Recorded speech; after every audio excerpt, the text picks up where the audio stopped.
team, welcome to your weekly update. I have plenty to share with you today, mostly new things as we've opened the playground. So let's jump into something we already are pretty much aware of, but I think may have forgotten about just some.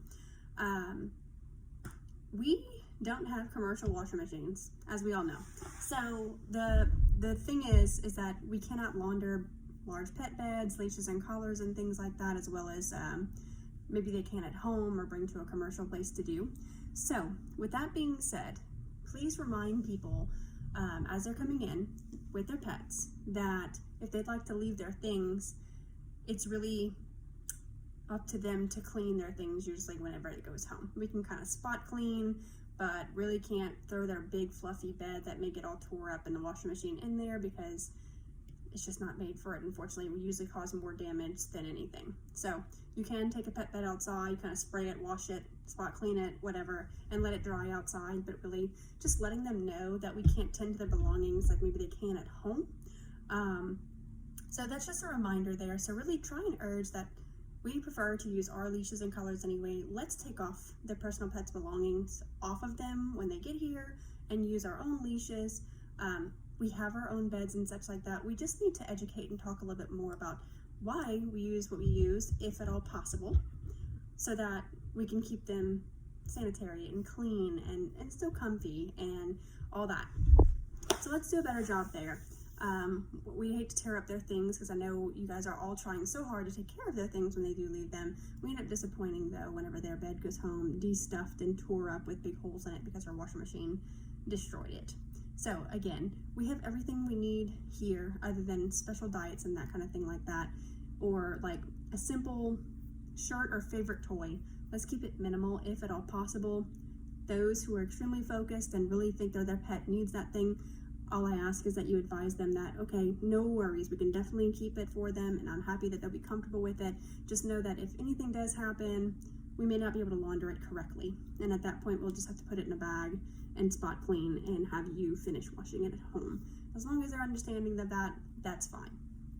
All right, so I wanted to just go over that. And that's really not just for boarding, that is for the hospital, for hospitalized patients. That's for the playground and any other boarding in such situations like that. The more that we can send belongings back home with pet parents with a good understanding of why, usually the better for all around. We have less stuff to lose, we can't ruin their things, and we're using things that we can take care of very, very well and keep everything sanitary and clean. Alrighty, so that's that. I do have some new things coming. As of now, the traction team and your management team has decided to adjust the required amount of CE hours at this point. 2020 has been a heck of a year, as we all know. We keep saying it over and over again. Though getting better entirely as we go along, we wanted to let you know that we do understand. There's been a lot less opportunities with conferences and things being changed up and all virtual now. It's been hard. So, needless to say, this is not obviously to any certified individual or licensed individual such as a doctor, RVT, or anybody else like that, CVPM. This is just for our employees who work for us. We used to require 18 hours per calendar year. We will now require just the 12. So it's one per month. It's very easy. We don't offer the in-house as much as we used to. We are working hard on getting more opportunities to you and sharing those through Slack so that you can. And again, if you are interested in the VMX meeting coming soon, I'm finalizing now. So it's your last time to get in your agenda and what you'd like to do and share your why with me, to why you might be chosen to go to the VMX meeting for LVCC. Okay, that's it for the CE. Just wanted to let everybody know that. We will be tracking, holding accountable. Essentially, to be eligible for a raise going forward, you should have 12 hours of CE booked each calendar year. Not your actual annual year, because that's just too hard to track, each calendar year. If you are new, obviously that'll be prorated, but even for new individuals, we do ask that you do 1 CE a month, essentially. Alrighty, next, Simparica Trio. It is a newer product for us. However, we've been using it for some time now. We now have it in the Healthy Pet Preventative Pack. So the couple doses that go home for a puppy until they can go on to, say, ProHeart or any other types, we have that now available in the Healthy Puppy Pack, okay? that is now available. You can simply choose that one. It is the same line item. It's not an additional line item. And you can actually change which product you're using in the window for inventory window. Alrighty, next I have a save the date for you, which I'll send out actually virtually as well through email and Evite, but your management team is already working hard and planning for our Christmas party. So that is in full swing, and we are dotting the I's, crossing the T's, figuring all of it out to make it fun and memorable for you.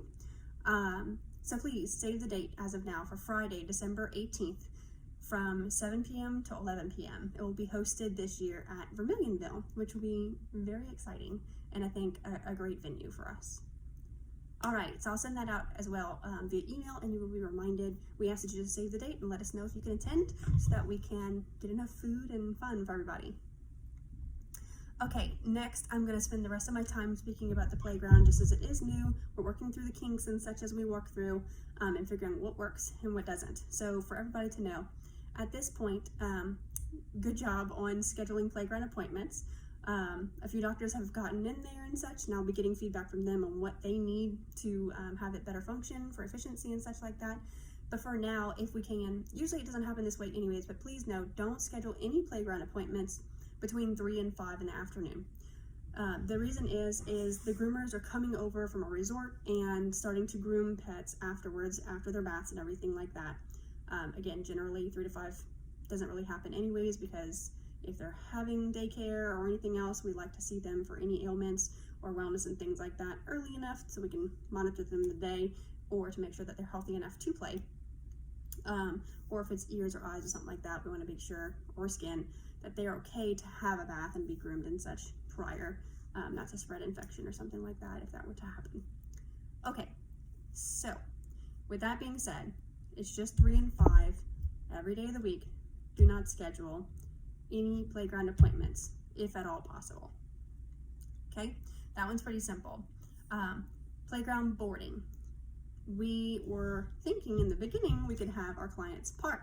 There's 4 parking spaces plus 2 handicap spaces over at the playground. It is mostly a curbside service type of facility, which happens naturally due to daycare and curbside, which we already had.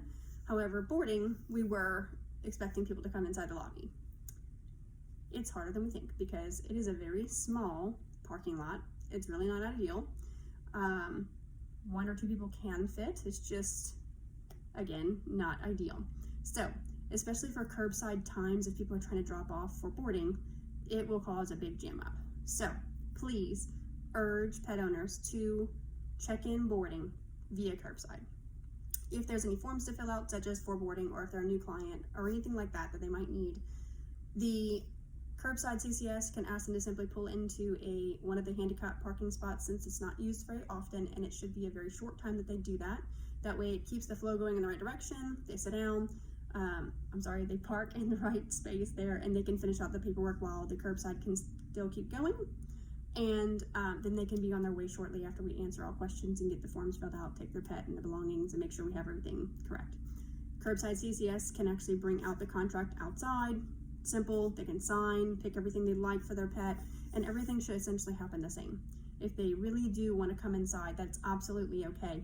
Just know that it may not be ideal and timely and very efficient. Just words to say over the phone, in curbside, and that kind of thing like that. Usually for daycare pets, they're clients that are very used to coming to us every day, weekly, whatever it is, and they're very comfortable with what we're doing there. They've already seen it generally, and they're ready to go. So over time, that's just going to increase. Alrighty, let's see. I think that's the last bit on that. Playground and daycare late departure pickups. So, just like the resort, they do close at 6 at the playground, and we are noticing that we are having some late pickups, just as we have in the past.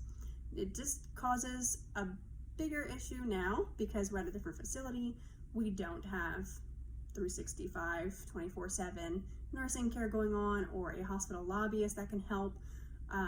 They're closed. They're closing, and might be a call center team member there till 8 or 10, but they're in the back in the call center, not in the front lobby where they can see that someone has arrived. They may not hear knocking, that kind of thing. So if a pet is still here at 6, CCS team members call and ensure that they are coming.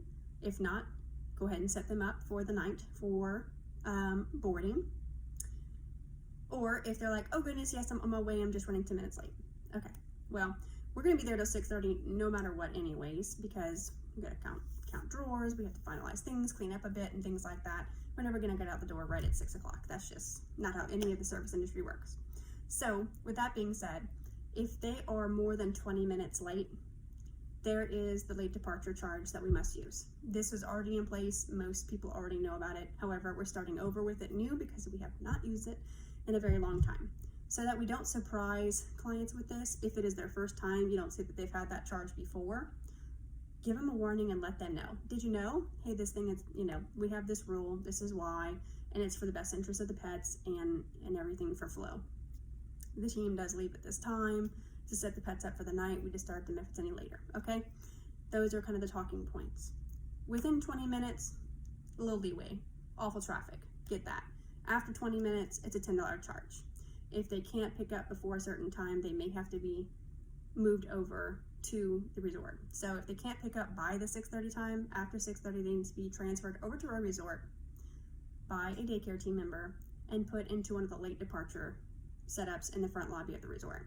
You can put the pet there with the belongings, make sure the charge is already there so that the hospital lobby attendant does not have to add that charge. It's all set up and done, and then let them know you've already spoken to Miss so-and-so about Fluffy, and they're going to be here at whatever time to pick up. They're there in the late departure kennel. That way they can keep an eye on the pet and such like that too, since the resort will be closed at that time. Okay, that's that. And then my very last update is about safety at the playground. This is a different facility. It's not something we're like 100% used to and that kind of thing like that. Pets are off leash quite often. Not so much right in this moment, but it will grow over time as we add our fencing and such like that inside the play area. So when there's weather and things like that, we will come inside and play inside. Yes, there'll be another gate boundary there, but there are more chances and risk of a pet being loose kind of in the facility. Between the hours of curbside, when curbside is not going on, so 9 a.m. and 4 p.m. on weekdays, we need to have that front door locked at all times, the front double doors, not the lobby doors, and a carabiner clip on the single gate. We do have the double gates that may be used as needed, but the single gate really should never be used ever as long as we're open.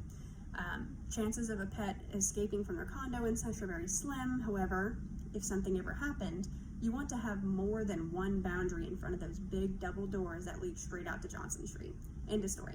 So that single gate is really used from now on evermore for emergency purposes. You need to get out of the building quickly, get out the single gate. Yeah, you don't have time to go through two gates to get to the double door. Anything else is just not acceptable. So do not use the single gate. That's why the carabiner clip is there to help remind you, because yes, it's very tempting instead of going through the double gates, but it's just a must. Other than that, use the office side lobby door for the playground.